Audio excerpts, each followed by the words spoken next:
नमस्कार दोस्तों। Weekly current affairs का जो सेशन हमारा चल रहा है उसमें अब आज हम बात करेंगे 14 दिसंबर से 20 दिसंबर तक के करंट अफेयर्स की। जैसे हर बार मैं आपको ये चीज़ बताता हूँ कि इस करंट अफेयर्स की क्लास का केवल उद्देश्य ये नहीं कि आपके करंट के टॉपिक जो है वो तैयार हों, बल्कि स्टैटिक क्वेश्चन हम इससे कैसे तैयार कर सकते हैं, वो भी सब्जेक्ट के क्वेश्चंस जो होते हैं जैसे हिस्ट्री है, ज्योग्राफी है, पॉलिटी है, इकोनॉमिक्स है, उसके क्वेश्चंस हम कैसे तैयार कर सकते हैं, उन सब विषयों के ऊपर इस क्लास में जो है बात की जाती है। अगर आपने चैनल को सब्सक्राइब नहीं किया है तो प्लीज़ चैनल को सब्सक्राइब कीजिए और पहले के वीडियो का इसका एक फोल्डर बना हुआ है पूरा प्लेलिस्ट में, वहाँ से आप वीकली करंट अफेयर्स के ये वीडियो देखिए। मुझे पूरा विश्वास है कि आपको काफ़ी हेल्प होगी एग्जाम में। अभी यूपीपीएससी का जो एग्ज़ाम हुआ था, अगर आप इन्हीं करंट अफेयर्स के वीडियो को देखेंगे तो आपको ये चीज़ आंसर मिल जाएगा कि कितना हेल्पफुल होता है करंट अफेयर्स को सब्जेक्ट के साथ कनेक्ट करके पढ़ना। तो चलिए शुरू करते हैं पहले क्वेश्चन से। पहला क्वेश्चन हमने जो है अगर कहा जाए इस तरह से डिजाइन किया है, अभी पहले चर्चा में क्यों है वो बता देते हैं। अभी आपने देखा होगा कि गुजरात में पहला हमको बॉर्डर विलेज मिल गया है जो पूरी तरीके से सोलर एनर्जी से चलेगा, पहला। तो चूंकि अब दिख रहा है कि गुजरात का मसाली गांव बना देश का पहला जो है वो बॉर्डर सोलर विलेज। तो बनासकाठा जिले में मसाली गांव बॉर्डर सोलर विलेज का मतलब सिंपल सी बात बात है कि भाई ये पाकिस्तान की सीमा के पास गांव है और गांव में आपको दिख रहा होगा हर घर के ऊपर एक सोलर पैनल लगा हुआ है। तो इसीलिए इसको 100% सोलर विलेज कहा जाता है। अब इसमें लिंक करके क्वेश्चन क्या बनता है वो देखें। देखिए, पहला सोलर सिटी सांची है। इसमें जो है वो अगर कहा जाए कि कोई दो राय की बात नहीं, ये अपने आप में एक हेरिटेज सिटी भी है। तो ये क्वेश्चन भी इंपॉर्टेंट है, आ सकता है। दूसरा, पहला जो है अगर कहा जाए बॉर्डर सोलर विलेज मसाली, अभी हो ही गया। पहला सोर गांव जो है वो मोडेरा, जो अपने सन टेम्पल के लिए भी पूरी दुनिया में जाना जाता है, बहुत फेमस है मोडेरा का सूर्य मंदिर। उसके पास के कैंपस को भी जो है अगर कहा जाए सोलर ऊर्जा से ही चलाया जा रहा है। और डी है पहला सौर रसोई ग्राम कस्तूरबा मध्य प्रदेश। देखिए, मध्य प्रदेश में फर्स्ट सोलर विलेज की बात करेंगे तो इंदौर डिस्ट्रिक्ट के अंदर कस्तूरबा ग्राम जो है वो आता है। बट रसोई ग्राम की बात करें तो आप में से अगर कोई बैतूल जिले का होगा तो बैतूल में घोड़ा डोंगरी जो पड़ता है उसके पास एक गांव है, उसका नाम है बाचा।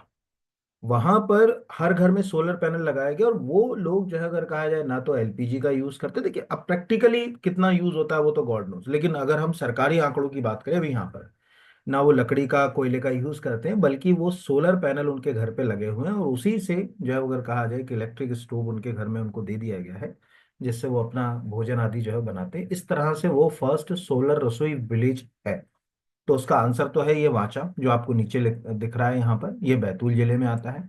बाकी आपको यहाँ पे ये चारों मतलब आपके टोटल 5 क्वेश्चन हो गए। पहला सोलर सिटी, फर्स्ट जो है वो border solar village, first solar village, first solar kitchen village and first solar village in Madhya Pradesh. ये पांचों आपके क्वेश्चन जो है वो तैयार हो गए। और लगातार जो है वो अगर कहा जाए सोलर एनर्जी के ऊपर स्टेट काम कर रही है। अगर आप एमपीपीएससी की तैयारी कर रहे हो तो आपने देखा होगा मध्य प्रदेश सरकार की जो रिन्यूएबल एनर्जी पॉलिसी थी 2022 की, उसमें उन्होंने ये साफ कर दिया है कि हमको जितनी भी हमारी हेरिटेज सिटी है मध्य प्रदेश की, 2030 तक 100% उनको सोलर जो है अगर कहा जाए एनर्जी से संचालित करना है। जितनी हेरिटेज सिटी है, मतलब आप चाहे मांडू चले जाओ, चाहे ओरछा चले जाओ, चाहे जो है अगर कहा जाए और भी जो जगह हैं, खजुराहो चले जाओ, इन सब में हम ये मान सकते हैं कि 2030 तक सोलर एनर्जी से ही सब कुछ होगा। उसमें पॉलिसी में है भी, आप कभी अगर मध्य प्रदेश का रिन्यूएबल एनर्जी पॉलिसी पढ़े 2022 का, तो उसमें साफ है कि दो मतलब 2024 तक 20%, 2027 तक 50% और 2030 तक 100% हेरिटेज सिटी को हमको ग्रीन सिटी में कन्वर्ट करना है और सोलर एनर्जी से जो है वो चलना चाहिए। ये जो है सेम डिपार्टमेंट्स के लिए भी, जो हमारे मध्य प्रदेश के अंदर जो ऑफिस हैं, गवर्नमेंट ऑफिस हैं, 20, 50 और 100, यानी 2024, 27 और 30, यानी आज की स्थिति में बात करें तो मध्य प्रदेश में जो स्टेट लेवल के डिपार्टमेंट हैं उनमें 2024 में 20% में सोलर एनर्जी हम लेकर आ चुके हैं। तो ये क्वेश्चंस लिंक होते हैं, ऐसे क्वेश्चंस पंच होते हैं। और ये अच्छा एक क्वेश्चन है, मुझे लगता है कि इसमें से कोई क्वेश्चन बन सकता है। इसमें दोनों बातें याद रखिएगा, विलेज भी याद रखिएगा, जिला भी याद रखिएगा। क्योंकि कई बार क्या करते हैं ना, क्वेश्चन को गुमराह करने के लिए उल्टा करके पूछ लेते हैं। वो ऐसे पूछ लेते हैं, ठीक है, गुजरात के मतलब अगर कहा जाए ऐसे पूछ लेंगे, गुजरात का मसाली गांव जो भारत का पहला बॉर्डर सोलर विलेज है वो गुजरात के किस जिले में स्थित है। गांधीनगर में, बनासकाठा में, अहमदाबाद में, सूरत में, ऐसा कोई भी पूछ सकते हैं। अब हम तो मसाली याद करके चले गए, हम वहाँ कंफ्यूज हो गए कि यार ये तो क्वेश्चन जो है वो उल्टा करके पूछ लिया इसने, हमको कंफ्यूज कर दिया। तो बस ये एक रफली अपने को याद रख। अगला, हाल ही में संसद के शीतकालीन सत्र का सत्र अनिश्चित काल के लिए स्थगित कर दिया गया। संसदीय परंपरा में निम्नलिखित में से किस एक का अधिकार लोकसभा स्पीकर के पास है? अब प्रश्न क्यों है ये देखिए। अभी आपको मालूम होगा संसद में अंबेडकर जी के बारे में एक टिप्पणी के बाद सत्ता पक्ष और विपक्ष के बीच जो है वो अगर कहा जाए वाद विवाद शुरू हुआ। और ये वाद विवाद जो है अगर कहा जाए आगे बढ़ते हुए धक्का मुक्की जैसी घटनाएं, एफआईआर जैसी घटनाओं पर जाके खत्म हो गया।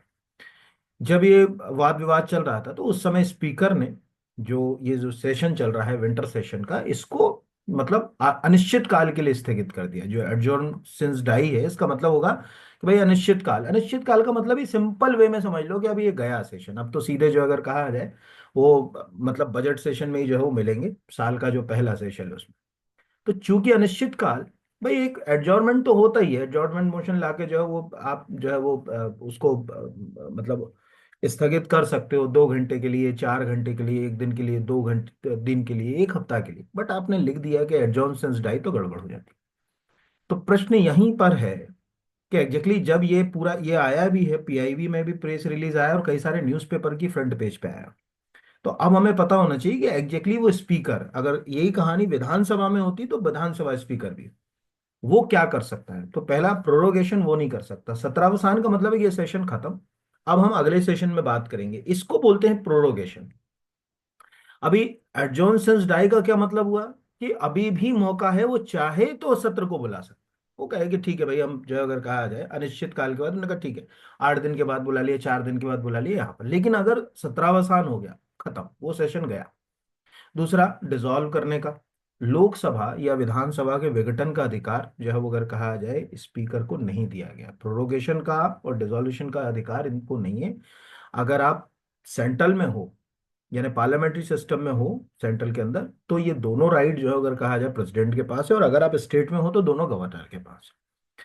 तो सदन को बुलाना यानी आहूत करना, सदन को डिसॉल्व करना, और सदन का सत्रावसान यानी प्रोरोगेशन, ये तीनों पावर सेंट्रल के रिस्पेक्ट में जब आप यूनियन को पढ़ते हैं तब ये प्रेसिडेंट के पास होती हैं, और स्टेट पढ़ते हैं तो गवर्नर के पास होती हैं। ये आज से आप याद रखिएगा। केवल जो अगर कहा जाए एडजॉर्नमेंट मोशन ला सकता है, एडजॉर्नमेंट सिंस डाई यानी अनिश्चित काल के लिए जो सदन को स्थगित कर सकता है, ये स्पीकर का काम। ये तीनों स्पीकर के जो है अगर कहा जाए पावर नहीं है। तो यहां पर आप ध्यान से देखिए, ये आपका स्टैटिक क्वेश्चन है, यहाँ लिखा हुआ है कॉन्स्टिट्यूशन के आर्टिकल 85 को पढ़ें। संसद के सत्र, शस्त्रावसान और विघटन।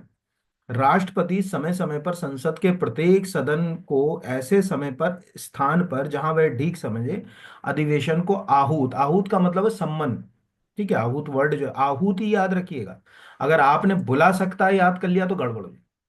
देखो संसद के अंदर या हमारे कॉन्स्टिट्यूशन के अंदर जो टेक्निकल वर्ड है वो टेक्निकल ही होंगे। आप अपने मन से उन वर्ड को नहीं कह सकते कि राष्ट्रपति जो बुलाएगा, बुलाना नहीं बोल रहा, वो आहूत करना बोल रहा है। तो आहूति आप जो अगर कहा जाए वर्ड यूज करोगे यहाँ पर, ठीक है। और इसके बाद फिर वो चाहे तो क्या कर सकता है, सत्रावसान कर सकता है और उसका विघटन कर सकता है। दो सेशन के बीच कभी भी 6 महीने से ज्यादा का अंतर नहीं होना चाहिए, अकॉर्डिंग टू आर्टिकल 85। ये पावर जो है वो अगर कहा जाए प्रेसिडेंट को दी गई है, आपको दिख रही होगी। तो प्रेसिडेंट को 3 तरह की पावर अपने पास है यहाँ पर, यानी पार्लियामेंट में। इसमें पहला, सम्मन करना टाइम टू टाइम यानी बुलाना, जिसको अपन आहूत कहेंगे। दूसरा अगर कहा जाए प्रोरोगेशन, ठीक है, सत्रावसान करना। और तीसरा अगर कहा जाए हाउस को डिसॉल्व कर देना। हालांकि राज्यसभा डिसॉल्व नहीं होती, राज्यों में विधान परिषदें डिसॉल्व नहीं होती। इन सबको में जो है वो केवल लोकसभा और विधानसभा का ही प्रावधान रहे। ये बिल्कुल जो आड़े टेढ़े आजकल जो क्वेश्चन होते हैं ना, वो ऐसे ही क्वेश्चन होते हैं। इनमें कोई ना कोई क्वेश्चन जो है वो एग्जाम में आपसे पूछा जाता ही है। वो आपके किसी भी रूप में जो है वो पूछा जा सकता है, उसके ऊपर है कि वो किस नेचर से कैसे जो है वो अगर कहा जाए क्वेश्चन पूछेगा। और यही सेम के सेम वर्ड जो मैंने अभी बोले 85 में, यही सेम के सेम वर्ड आपको जो अगर कहा जाए स्टेट में भी जो है वो अगर कहा जाए मिलेंगे 174। जो बात यहाँ 85 में लिखी वही के वही सेम 174 नंबर के आर्टिकल में लिखी हुई है। बस अंतर यह है कि वहां प्रेसिडेंट की जगह गवर्नर वर्ड आ जाएगा। तो ये क्वेश्चन इंपॉर्टेंट है, आप समझ गए होंगे। कि क्या होगा, इसमें क्या क्वेश्चन जो है वो पंच हो सकता है, इसलिए मैंने ये लगा भी दिया 85 का। जब आपको लग रहा हो कि आप स्टेट लेवल पे भी इसको देखना चाहें तो 85 के नीचे नोट डाल के लिख लीजिएगा, सेम प्रोविजन आर्टिकल 174 में है, बस प्रेसिडेंट की जगह गवर्नर वर्ड यूज कर लेना, और पार्लियामेंट की जगह स्टेट लेजिस्लेटिव असेंबली यूज कर लेना। अगला है तानसेन समारोह के संबंध में निम्नलिखित में से कौन सा कथन असत्य है, which of the following statement is false regarding Tansen समारोह। तो ये क्वेश्चन आने की संभावना 100% है, उसके पीछे का कारण समझिए। एक तो तानसेन समारोह को हो गए हैं 100 साल, तो 100 साल में तीन तरह के क्वेश्चन आएंगे। पहला तो तानसेन समारोह से रिलेटेड क्वेश्चन आएंगे, दूसरा तानसेन पुरस्कार से संबंधित क्वेश्चन आएंगे, और तीसरा तानसेन से संबंधित क्वेश्चन आएंगे। तो पहले तो अपन ये देख लें कि ये जो हमने क्वेश्चन बनाया ये क्या है, फिर इसकी थोड़ी सी एक स्टोरी मैं आपको बता दूंगा। 1924 में सिंधिया वंश के शासक महाराजा माधवराव सिंधिया ने इस समारोह की शुरुआत करी, ये बिल्कुल सही है।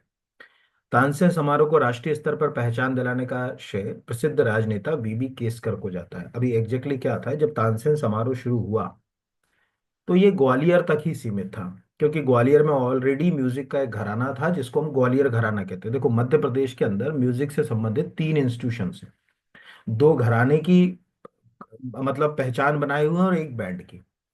आप अगर मैयर जाओगे या मेहर जिसको कहते हैं, वो मेहर बैंड के रूप में पहचाना जाता है, जबकि ग्वालियर और इंदौर घराने के रूप में। जैसे इंदौर चले जाओ तो उस्ताद आमिर खां बहुत बड़ी हस्ती थे, तो उस्ताद आमिर खां इंदौर घराने की पहचान है। तो तानसेन को हम ग्वालियर घराने से जोड़ते हैं। अब क्या हुआ कि ये लोकल इवेंट था, मतलब ग्वालियर से आगे ये कभी गया नहीं। पर क्या हुआ, जब देश स्वतंत्र हुआ उसके बाद जब बीबी केसकर मिनिस्ट्री ऑफ ब्रॉडकास्टिंग में मिनिस्टर बने, यानी जो सूचना प्रसारण मंत्री बने वो बीबी केसकर थे, इनको क्लासिकल म्यूजिक का बड़ा शौक था। तो इनने क्या करा, जो रेडियो टेलीविजन हैं इनके ऊपर क्लासिकल म्यूजिक को ब्रॉडकास्ट कराना शुरू किया। यानी रेडियो के ऊपर अभी भी संगीत सरिता नाम का एक प्रोग्राम, एक विविध भारती करके उसके ऊपर सुबह जो है वो आता है।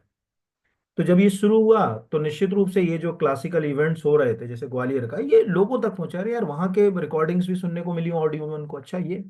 तब धीरे धीरे लोग जागरूक हुए और तानसेन समारोह एक नेशनल लेवल पर जो है वो पहचान बनाने लगा, तब नेशनल लेवल पर इसको आइडेंटिटी मिली। तीसरा, तानसेन समारोह के समय दिया जाने वाला तानसेन सम्मान की शुरुआत 1983 में की गई, ये बिल्कुल गलत है। 1980 में तानसेन समारोह जो है वो शुरू हो चुका है, और प्रतिवर्ष दिसंबर माह में आयोजित किया जाता है, ये भी सही है। तो पहले तो यहाँ अपन देख लें क्या क्या है। तो हमें दिख रहा है कि 1980 में तानसेन समारोह शुरू हुआ।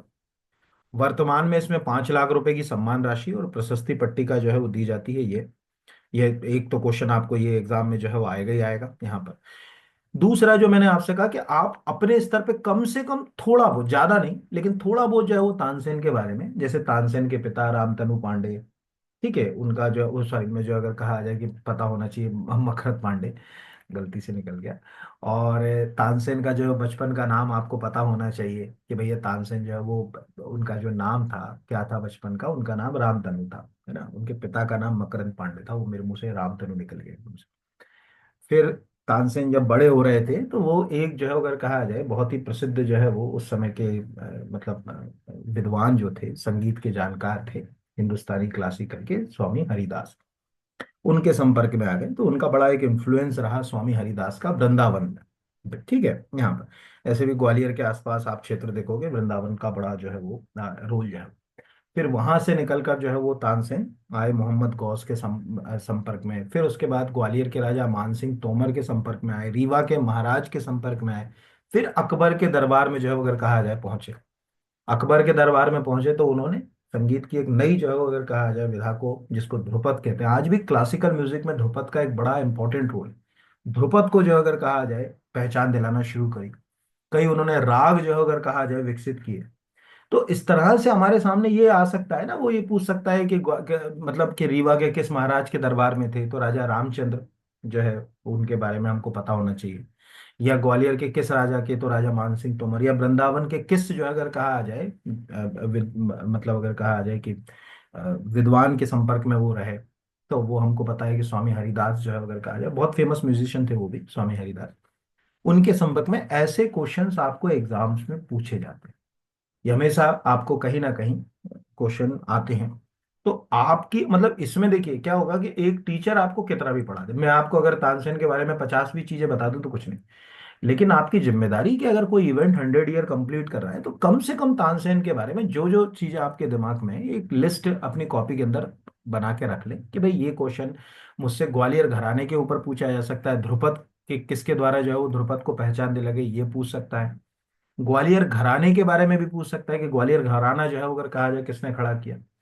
तानसेन का समकालीन एक गायक था जो तानसेन से भी अच्छा था, यहाँ पर उसके बारे में पूछ सकता है। तो आपने कभी देखा हो तो एक फिल्म भी बनी है उसके ऊपर, बेजू बावरा, कभी आपको लगे तो एक ब्लैक एंड व्हाइट मूवी है, नाम ही है बेजू बावरा। तो बेजू बावरा मूवी भी जो है वो आप देख सकते हो, चंदेरी में बेजू बावरा की समाधि है, वो कभी आपको मौका मिले तो। बेजू बावरा भी राजा मानसिंह तोमर के दरबार में थे ये कहा जाता है। क्वेश्चंस आपको पंच होंगे, इसमें कोई जो है दोहराई की बात नहीं यहाँ। तो ये बेसिक हो गया। अगला है उस्ताद जाकिर हुसैन निम्नलिखित में से किस पुरस्कार से सम्मानित किया गया। अभी अब हमारे बीच उस्ताद जाकिर हुसैन नहीं है। तबला नामक जो भारतीय वाद्य यंत्र है उसको एक्चुअली अगर कहा जाए पूरी दुनिया तक कोई ले गया तो मतलब आज वर्तमान परिदृश्य में तो उस्ताद जाकिर हुसैन का नाम उसमें जो है वो सबसे अग्रण जो कतार होती है उसमें रहेगा। और उनको कई इंटरनेशनल अवार्ड मिले, आप इस बात से ही समझ सकते हैं कि उनको 4 ग्रैमी अवार्ड मिले, 3 तो अभी 2024 में ही मिले हैं और एक इसके पहले मिला है। तो आपसे ये पूछा जा सकता है, एक तो अभी हाल फिलहाल में आप अगर एमपी को फोकस कर रहे हैं तो ये आएगा क्वेश्चन, राष्ट्रीय कालिदास सम्मान से उन्हें कब सम्मानित किया गया, तो ये आपको मैंने इसीलिए राष्ट्रीय कालिदास सम्मान का जो है वो अगर कहा जाए ये यहाँ पे लगा। तो अगर आप देख रहे हो 2005 के लिए 2006 में ईयर आएगा तो 2005 ही आएगा, मिला 2006 में है, ये दिख रहा है 2006 में कालिदास सम्मान, पर 2006 में दिया गया है, ईयर तो 2005 है। तो वर्ष 2005 के लिए उन्हें वर्ष 2006 में कालिदास सम्मान से सम्मानित किया। ऐसे क्वेश्चन बहुत एग्जाम में जो है वो आते हैं बहुत। अब आप सोच लीजिए अगर मान के चलिए सेम ही क्वेश्चन आपको आ जाए तो आप इतना कंफ्यूज हो जाओगे कि यार मैं क्या लगाऊं, क्योंकि आप सोचोगे यार क्या जो है वो 1980 से कालिदास सम्मान शुरू हुआ, क्या मैं 1980 से अब तक के कालिदास सम्मान याद करूं। ये तो क्या मेरे लिए जो है अगर कहा जाए पॉसिबल है, बिल्कुल पॉसिबल नहीं है। लेकिन आपको दिख रहा है कि यार उस्ताद जाकिर हुसैन का अभी निधन हुआ तो निश्चित रूप से ये क्वेश्चन जो है वो इंपॉर्टेंट हो गया। तब हमारे स्टेट का एक सम्मान है और हो सकता है ये सेम क्वेश्चन इस साल आपको पंच कर जाए। तो एक ये चीज आपको वहां ध्यान रखना है, मतलब ये छोटी छोटी सी चीजें हैं, अगर इनको अगर आप ध्यान नहीं रखोगे तो मतलब एग्जाम में काफी जो है वो हमको तकलीफें जो है वो हो सकती है। तो एक जो है वो अगर कहा जाए उनके पिता अल्लाह रखा खां, वो खुद जो है वो अगर कहा जाए एक बहुत बड़ी हस्ती थी, ये दिख रहा है ना उस्ताद अल्लाह रखा खां, ये 1995 इनको भी कालिदास सम्मान से सम्मानित किया गया। ये खुद जो है अगर कहा जाए बहुत बड़ी हस्ती थे तबला की, बहुत। और पंडित रविशंकर के तो बहुत अच्छे मतलब साथ उन्होंने सितार और तबले की जुगलबंदी बड़ी देखने लायक मिलती। तो उनके पिता को भी हमने जो है वो कालिदास सम्मान दिया, उनको भी हमने कालिदास सम्मान दिया, तो ऐसे क्वेश्चंस एग्जाम में जो है वो पूछे जाते। तो उस्ताद जाकिर हुसैन अभी यूनाइटेड स्टेट के सैन फ्रांसिस्को में उनका निधन हो गया, आपको मालूम ही होगा 15 दिसंबर को। और भारत को कई अंतर्राष्ट्रीय मंचों पर उन्होंने पहचान दिलाई, भारत सरकार के द्वारा दिए जाने वाले जो अवार्ड्स हैं जैसे मतलब आइडियल केसेस में बात करें तो पद्मश्री, पद्म भूषण, पद्म विभूषण, संगीत नाटक एकेडमी अवार्ड, राष्ट्रीय कालिदास सम्मान, इन सब सम्मानों से उनको सम्मानित किया गया। एकमात्र ऐसी हस्ती है जिनको 4 4 ग्रैमी अवार्ड मिले होंगे, यानी 3 तो अच्छी बात यह है कि 3 तो 2024 में मिले, तो एक करंट अफेयर से क्वेश्चन तो यहीं जो है वो लिंक हो गया। जैसे अगर कोई पूछेगा कि भाई क्या करंट अफेयर से अभी कोई लिंक हुआ, तो हाँ साहब अभी जो अगर कहा जाए एक तो अभी जो है वो मिला, और उसके बाद जो है वो पहले हम मतलब एक अवार्ड की और जो है वो बात कर सकते हैं। तो ऐसे क्वेश्चंस आपको आते हैं एग्जाम में, बहुत इंपॉर्टेंट जो है वो रोल प्ले करते हैं। अगर आपको उनके एल्बम्स और ये सब चीज़ देखना है तो आप कोशिश करिए कि दैनिक भास्कर में तो पूरा एक बड़ा आर्टिकल आया था, उस आर्टिकल्स में आपको उनके एल्बम और बाकी चीज़ों की जानकारी जो है वो मिल जाएगी, तो वहां से आप उसको उठा सकते हैं टॉपिक को। तो अब आप समझ गए होंगे कि जैसे मैंने क्या कहा आपको कि जैसे कोई भी अवार्ड हो, चाहे वो स्पोर्ट का हो चाहे कोई हो, आपको पूरे अवार्ड याद नहीं करना, बट किसी करंट ईयर में कोई अवार्ड किसी व्यक्ति के कारण चर्चा में आ जाए। जैसे यहाँ पर हमको दिख रहा है कि कालिदास सम्मान हमारा एक जो है वो चर्चा में है, क्योंकि जब ये हुआ तो मध्य प्रदेश के समाचार पत्रों ने तो ये भी लिखा कि मध्य प्रदेश सरकार उनको जो है वो राष्ट्रीय कालिदास सम्मान से सम्मानित कर चुकी है, तो ये हमारे लिए करंट से लिंक हो गया क्वेश्चन। बाकी तो अपनी जगह जो है वो चली रही है, कहानी जैसी है वैसे, है ना। ठीक है, इसमें एक और चीज मैं आपको एक सेकंड रुकिएगा, मैं एक और आपको वो दिखाता हूँ। ये देखिए, ये एक दैनिक भास्कर में पूरा आर्टिकल है ना। इसमें आपको लिखी लिखा हुआ दिख जाएगा, जैसे 2006 में मध्य प्रदेश सरकार की तरफ से कालिदास सम्मान पर वर्ष 2005 के लिए, है ना। ये यहाँ से पूरा आपको मिल जाएगा, उनके एल्बम्स आपको दिख रहे हैं। तो यहाँ पर आपको काफी सारे एल्बम्स के नाम है। तो पहला चर्चित एल्बम टू फेस हो सकता है ये पूछ ले कि फेस टू फेस किसका पहला पॉपुलर एल्बम था। ये भी क्वेश्चन जो है वो आपसे पूछे जा सकते हैं। तो आप खुद भी जब न्यूज़पेपर पढ़ते हैं तो इस तरह के क्वेश्चंस को तैयार करने की आदत डालिए, है ना। फिर ये तो वन लाइन फैक्ट वाला है। हाल ही में पद्मश्री से सम्मानित बेगा जनजाति की कलाकार ज्योतिया बाई का निधन हुआ है। उन्हें किस वर्ष पद्मश्री से सम्मानित किया गया? तो 2023। अभी आपको दिख रहा होगा पद्मश्री से सम्मानित। अब इसमें तीन प्रश्न है। एक तो ईयर पूछेगा कि कब मिला, यानी 2023 के लिए मिला, 24 के लिए मिला, ये पूछा जा सकता है। दूसरा है कि वो किस जनजाति से थी, तो ये बेगा, गौंड, भील, कोरकू, ऐसे ऑप्शंस आपको दिए जा सकते हैं। तो दिख रहा है पद्मश्री से सम्मानित। अब हम ऐसे भी जानते हैं कि बेगा जनजाति मध्य प्रदेश की अत्यंत पिछड़ी जनजाति है, और हाल फिलहाल में इस जनजाति के कलाकारों ने राष्ट्रीय और अंतर्राष्ट्रीय जो है अगर कहा जाए स्तर पर अपनी जो अगर कहा जाए एक अमिट पहचान बनाई। आपको नीचे जो अगर कहा जाए उस कलाकार का नाम लिखना है जिसने परधोनी जो डांस है, जो बेगा जनजाति का है, उस डांस को मध्य प्रदेश से निकालकर पूरे जो है अगर कहा जाए हिंदुस्तान में पहचान जो है वो दिलाई।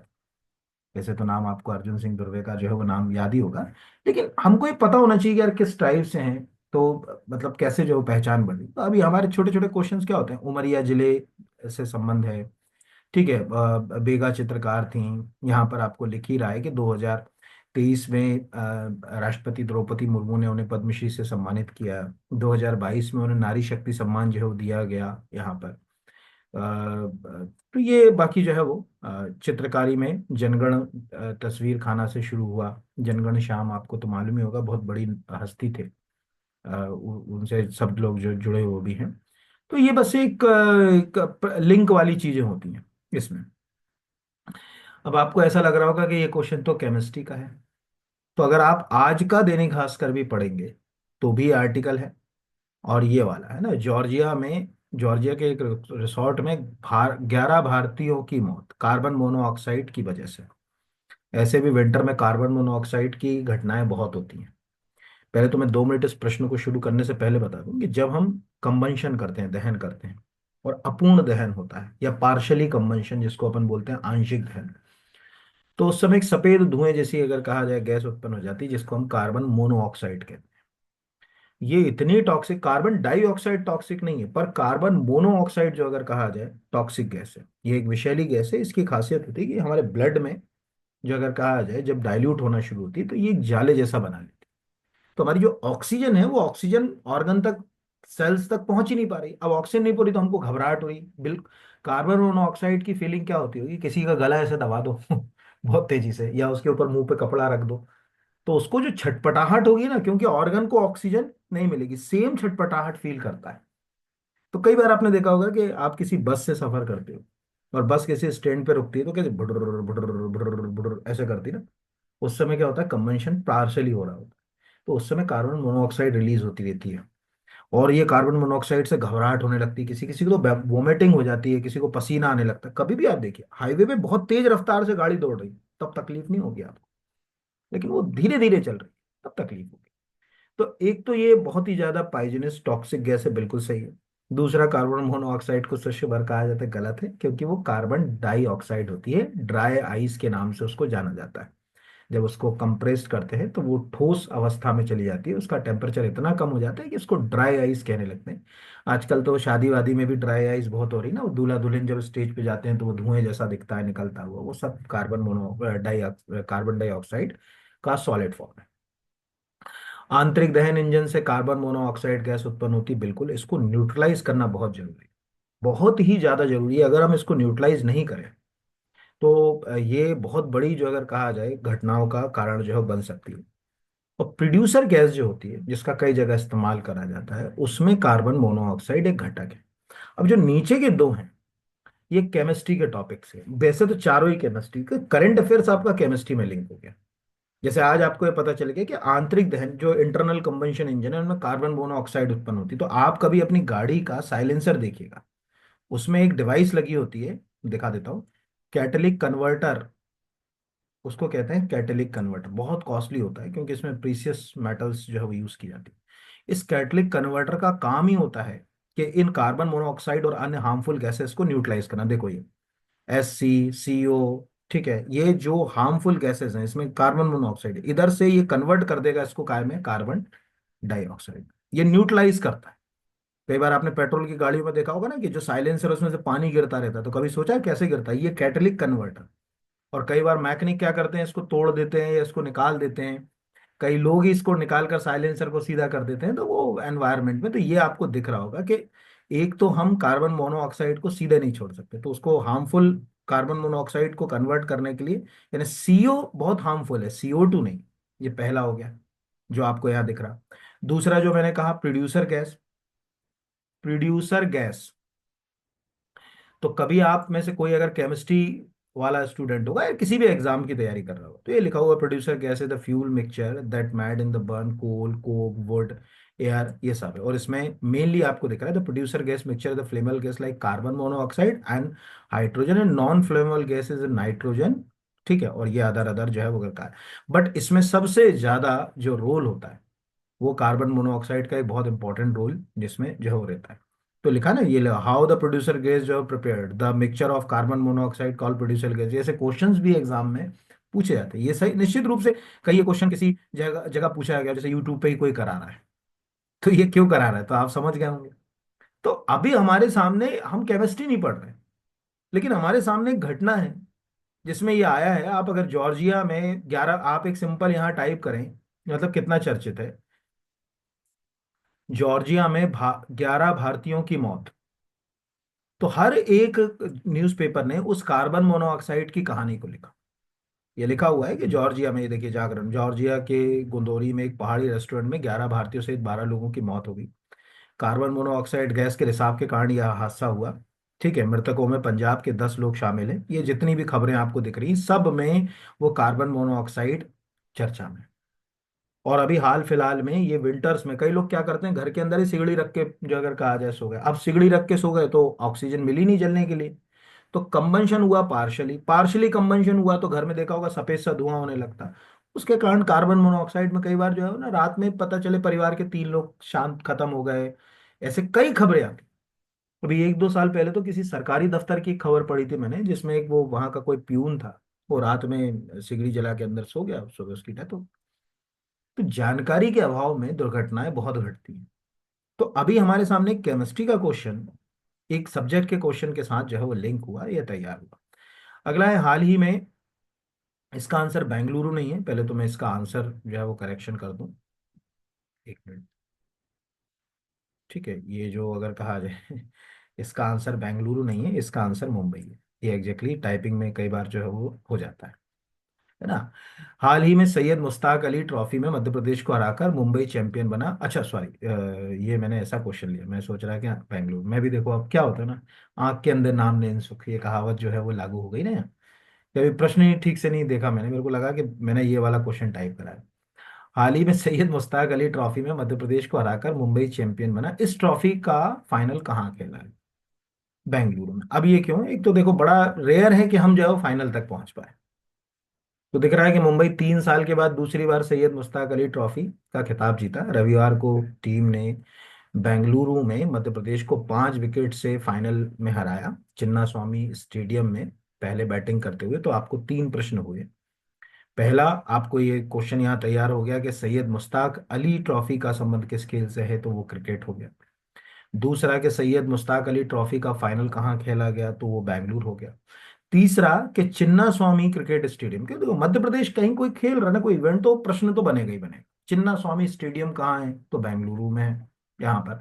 और सैयद मुश्ताक अली ट्रॉफी किसने जीती, तो वो मुंबई में। ये सब क्वेश्चन जो है वो आपको आते हैं। अब ये जो क्वेश्चन है ना, ये इंपॉर्टेंट मान लेना आप। हाल ही में मध्य प्रदेश के नीमच जिले के किस स्थान पर 330 मेगावाट का सोलर जो प्रोजेक्ट का लोकार्पण हुआ? हालांकि मुख्यमंत्री जी ने इसका लोकार्पण जो है वो आगर से किया। बट ये प्रश्न आते क्यों हैं, समझो। देखो क्या होता है, जैसे अगर आप PSC के पुराने पेपर देखेंगे तो नीमच में एक वेल्सपन कंपनी का प्लांट है, वो भगवानपुरा में है। रीवा के अंदर गुड़ नाम की जगह पर जो है वो तहसील में जो है वो सोलर प्लांट है। उनने हमेशा ये क्वेश्चन मैंने देखा है, जब आयोग पूछता है तो वो उस गांव का, उस तहसील का नाम ज्यादा पूछता है, शहर का नाम कम पूछता है। आप पुराने पेपर उठा लो 10 साल के, आपको कई क्वेश्चन ऐसे मिल जाएंगे। तो अभी ये क्वेश्चन जो है वो अगर कहा जाए, अगर हम नीचे इसको देखें तो यहाँ पर बड़े अक्षर में लिखा नीमच के सिंगोली। तो ये लिखा ना कि नीमच के सिंगोली क्षेत्र में सीएम ने 330 मेगावाट के सोलर प्रोजेक्ट का लोकार्पण आगर के कार्यक्रम से करेंगे। ये प्लांट डैश डैश डैश इतने हेक्टेयर में फैला हुआ है यहाँ पर। तो अब हमारे लिए ये बात साफ है। एक तो ये समझ पड़ गया कि सिंगोली नीमच में है। बाकी मैंने ये पूरा क्वेश्चन आपके लिए, भादवा माता टेम्पल तो नीमच का इतना फेमस है कि आप सोच नहीं सकते। मतलब कभी भी आप टाइप करेंगे कोई नीमच का होगा तो वो कहेगा कि सर हमारे यहाँ तो बहुत फेमस है। भगवानपुरा वो जगह है जहां वेल्सपन नाम की कंपनी का सोलर प्लांट लगा हुआ है नीमच में, ये भी क्वेश्चन आ चुका है। और झांझरवाड़ा अभी हाल ही में नीमच का ये औद्योगिक केंद्र है जो विकसित हो रहा है। यहाँ पर मैंने ये लगाया भी है, देखिए 17 दिसंबर। तो नीमच जिला मुख्यालय के औद्योगिक क्षेत्र झांझरवाड़ा में मध्य प्रदेश शासन द्वारा सुविधा युक्त तो औद्योगिक क्षेत्र विकसित किया गया है। अब आपको चारों मैंने ऑप्शन नीमच जिले के लिए, ये ऑलरेडी अभी सोलर प्लांट से चर्चा में है। भादवा अपने टेम्पल, भादवा माता मंदिर अगर आप जो है वो अगर कहा जाए टाइप करोगे बहुत फेमस।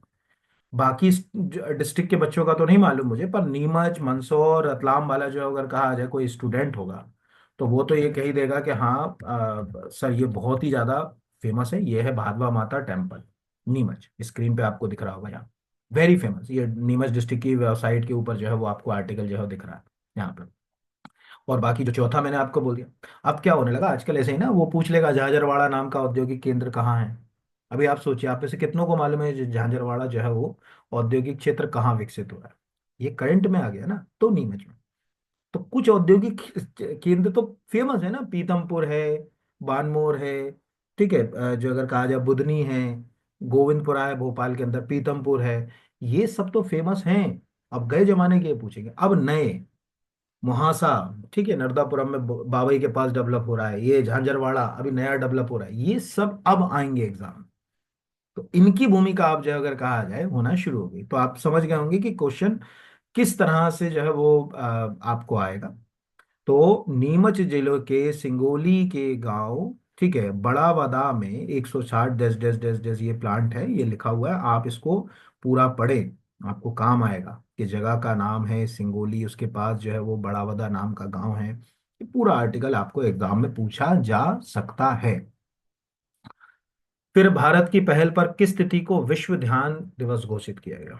क्योंकि देखो ये पहली बार हुआ है वर्ल्ड मेडिटेशन डे, इससे पहले नहीं हुआ। ऑलरेडी विश्व योग दिवस हम हमारे ही प्रयासों से रहा, और उसी के बाद जो है वो यहाँ पर ही है। तो 21 जून में जब इसको पढ़ा रहा था मेरे मतलब ऑनलाइन कोर्स वाले बच्चों को, पीएससी वालों को, तो एक बच्चे ने कहा सर वो 21 जून से 21 दिसंबर, 21 जून से जुलाई अगस्त सितंबर अक्टूबर नवंबर दिसंबर, जस्ट 6 महीने के बाद मेडिटेशन डे, पूरे 6 महीने के बाद। मैंने कहा हाँ यार, ये चीज तो हम कभी दिमाग ही नहीं खर्च कर रहे हैं यहाँ पे। तो on the initiative of India which date has been declare the world meditation day, तो 21 दिसंबर आपको याद रखना है, एग्जाम में आपको याद रहेगा।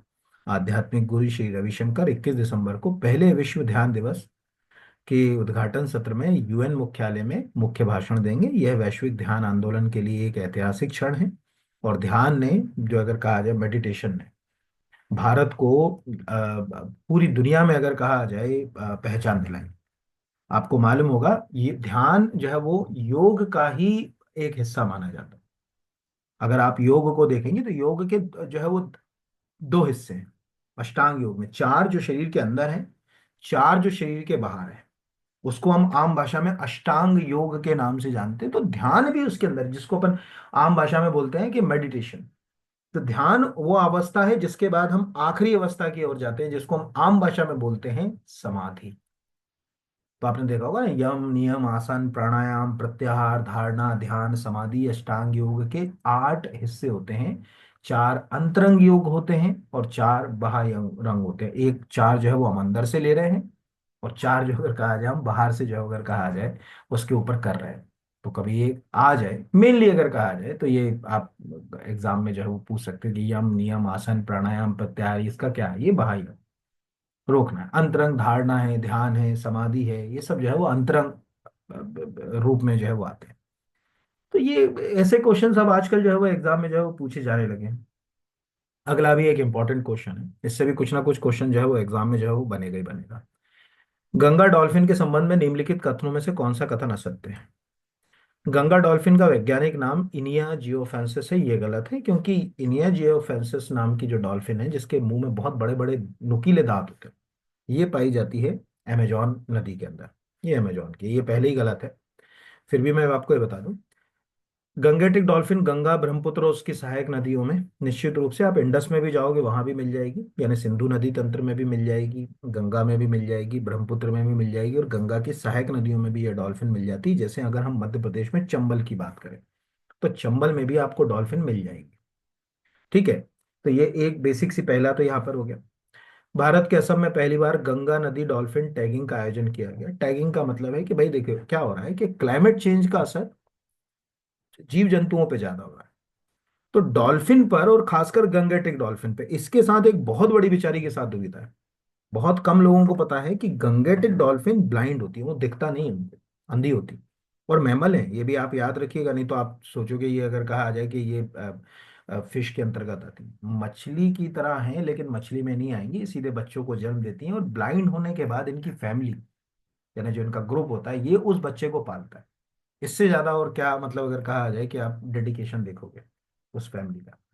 तो अब चूंकि क्लाइमेट चेंज का असर जो है अगर कहा जाए कि बहुत ज्यादा हमको दिखने लगा है एनिमल्स के ऊपर, प्लांट्स के ऊपर, तो हमको लगा कि अगर हम जियो टैगिंग कर देंगे, तो जियो टैगिंग करने से हमको क्या फायदा होगा कि भाई उसकी मूवमेंट क्या है, कहाँ जा रही है, क्या जो है वो क्लाइमेट चेंज का असर उनके ऊपर पड़ रहा है, ये सब चीजों के ऊपर हम स्टडी कर पाएंगे। तो ये इसलिए जियो टैगिंग की गई, असम में की गई, ब्रह्मपुत्र नदी के साथ जो है वो जुड़ा हुआ क्वेश्चन है। गंगा नदी डॉल्फिन भारत का राष्ट्रीय जलीय पशु है, ये भी बिल्कुल सही है, इसको जो है वो अगर कहा जाए। और दो क्वेश्चन मैंने आपको लिंक करके दिए जो मुझे लगता है कि आएंगे। पहला, तो प्लेस्टनिसा जो है वो गंगेटिका इसका नाम है यहाँ पर, और स्थानीय भाषा में इसे सुसु कहा जाता है, कि याद रखिएगा, SU SU। तो कोई पूछे हमारा जो नेशनल एक्वाटिक एनिमल है उसे और किस नाम से जाना जाता है, तो आपको याद रखना है सुसु, SU SU। ये आकार में छोटी होती है, जैसे अगर आप यहाँ देखेंगे, ये आपने ये देखा, तो ये मैंने इतना ही टाइप किया और ऑटोमेटिकली आपके सामने जो इमेज आई ये गंगेटिक डॉल्फिन की। अब ध्यान से इनमें से किसी भी फोटो को देखिए, इसकी आंखें नहीं दिखेंगी आपको, जगह है पर टेक्निकली ये ब्लाइंड हो।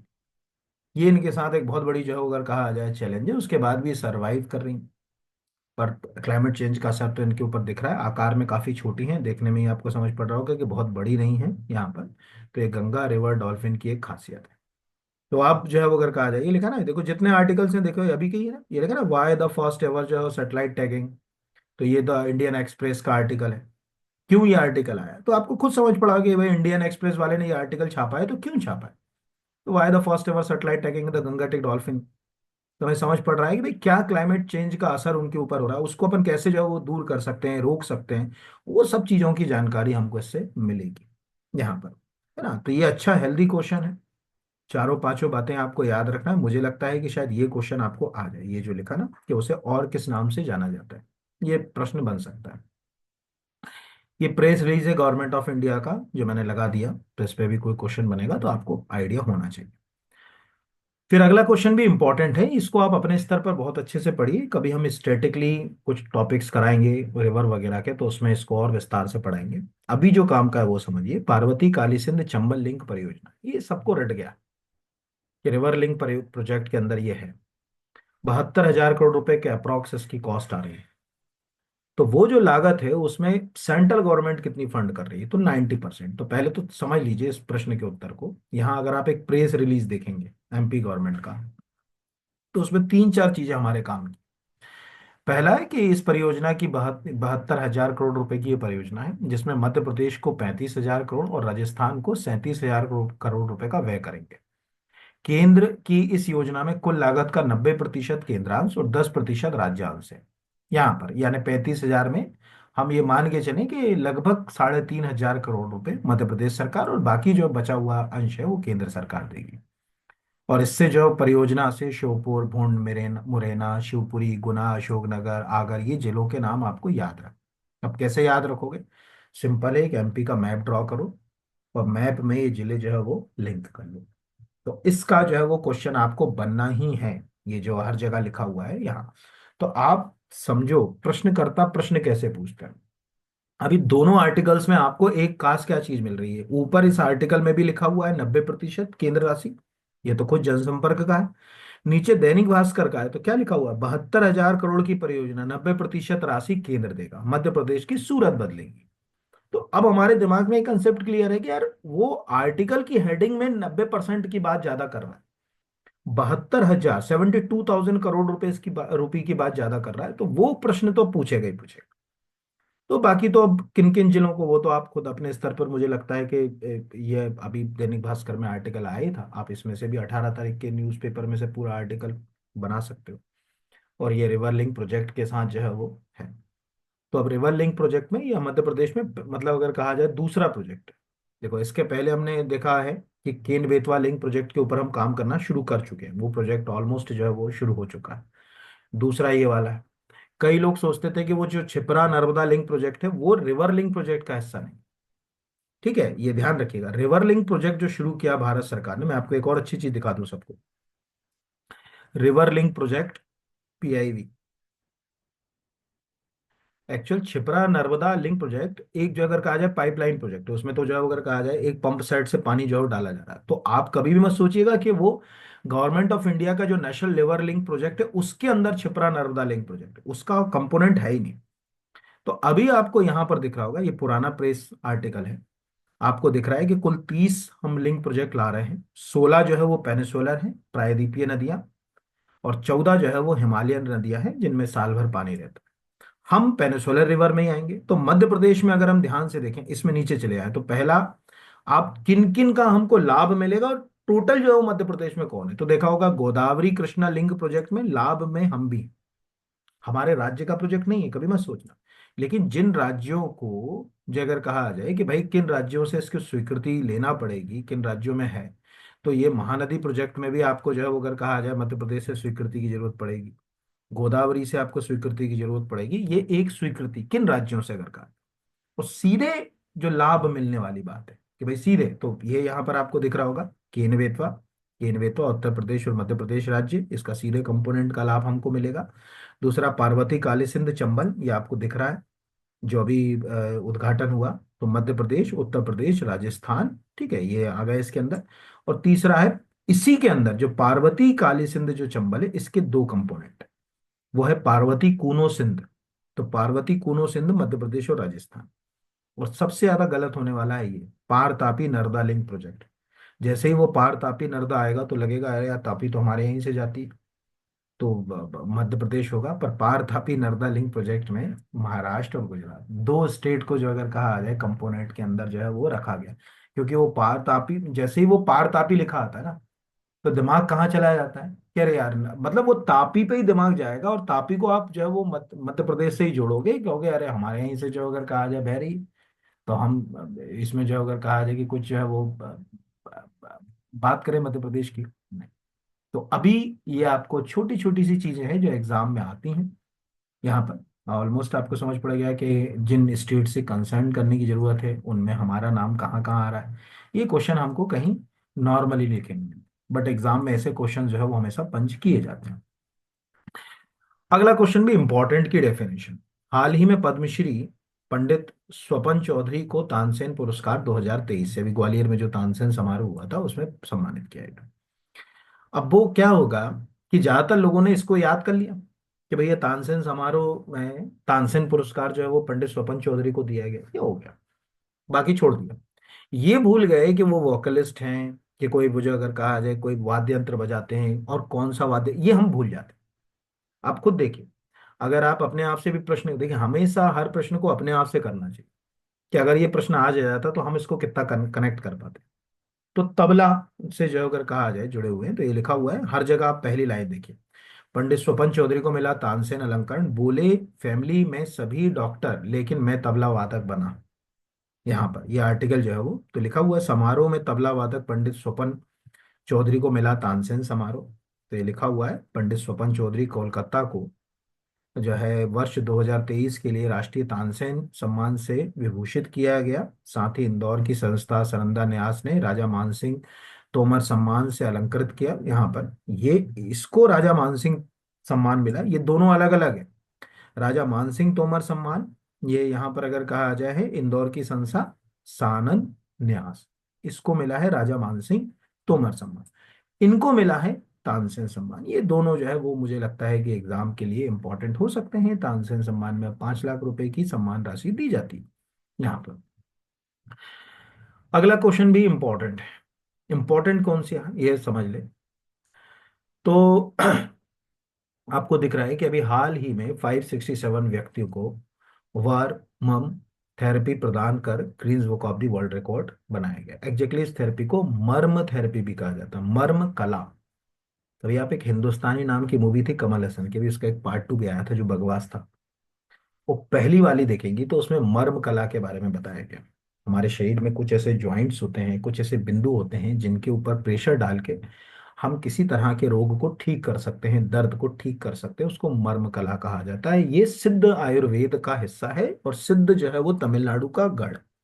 मतलब अगर आपको आयुष के अंदर विधाओं को देखना हो उस सिद्ध के लिए आपको तमिलनाडु ही जाना पड़ेगा। तो इस थेरेपी का संबंध आयुष की किस विधा से है, तो सिद्ध, होम्योपैथी, यूनानी, सोवा। तो आंसर इसका सिद्ध है। और कोई पूछे कि सिद्ध कहाँ के, भारत के किस जो है अगर कहा जाए राज्य के अंदर जो है वो सिद्ध जो है वो का प्रचलन है, तो आंसर जो है वो हो गया आपका तमिलनाडु। बहुत फेमस है, मतलब है आयुर्वेद का ही एक पार्ट, सिद्ध उससे जुड़ा हुआ है। होम्योपैथी, यूनानी, सोवारिकपा, आप अगर कहीं सिक्किम वाले बेल्ट में चले जाएं तो वहां पर आपको हिमालयन क्षेत्र में सोवा रिकपा जो है वो मिल जाएगा।